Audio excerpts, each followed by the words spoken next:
July 7th, 2025 Daily Bread. Passage Genesis chapter 37, verse 12 to verse 36. Key verse 21. Title: Joseph is sold into slavery. Now his brothers had gone to graze their father's flocks near Shechem, and Israel said to Joseph, "As you know, your brothers are grazing the flocks near Shechem. Come, I am going to send you to them." "Very well," he replied. So he said to him, "Go and see if all is well with your brothers, and with the flocks, and bring word back to me." Then he sent him off from the valley of Hebron. When Joseph arrived at Shechem, a man found him wandering around in the fields, and asked him, "What are you looking for?"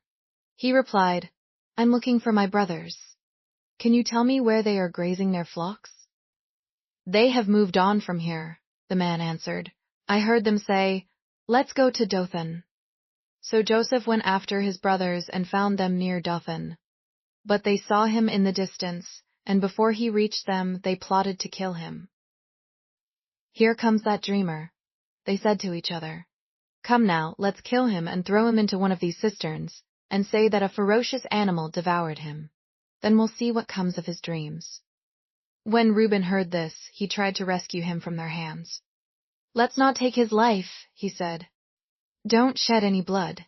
Throw him into this cistern here in the wilderness, but don't lay a hand on him." Reuben said this to rescue him from them and take him back to his father. So when Joseph came to his brothers, they stripped him of his robe, the ornate robe he was wearing, and they took him and threw him into the cistern. The cistern was empty. There was no water in it. As they sat down to eat their meal, they looked up and saw a caravan of Ishmaelites coming from Gilead. Their camels were loaded with spices, balm, and myrrh, and they were on their way to take them down to Egypt.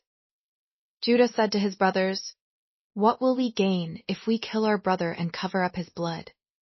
Come, let's sell him to the Ishmaelites and not lay our hands on him. After all, he is our brother, our own flesh and blood." His brothers agreed.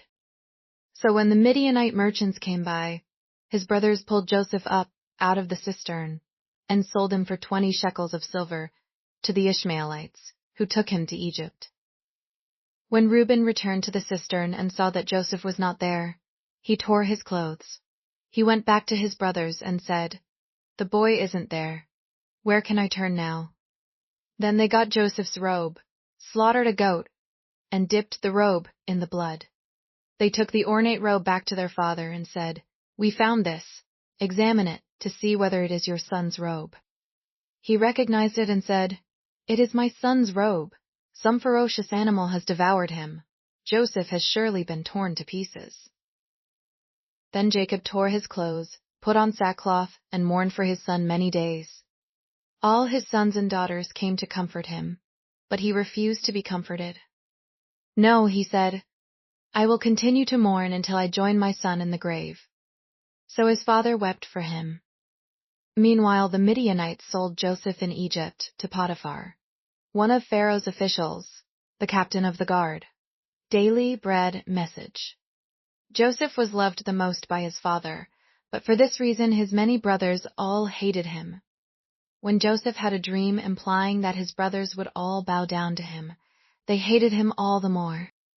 Once Joseph was sent by his father to see about his brothers who were grazing the flocks. Not to help them, but to check on them.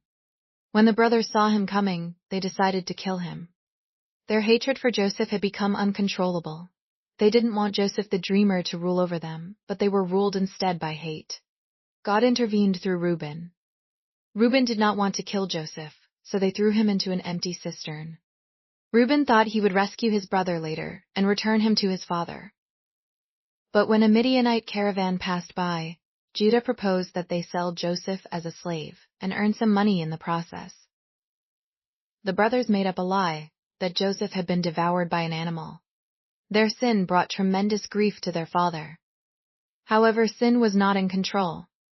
God was working for his own sovereign purpose, even in the darkest time. Prayer. Lord, it seems like sin and hatred are ruling, but you are truly sovereign. Help me to trust you in dark times. One word: trust in God's rule.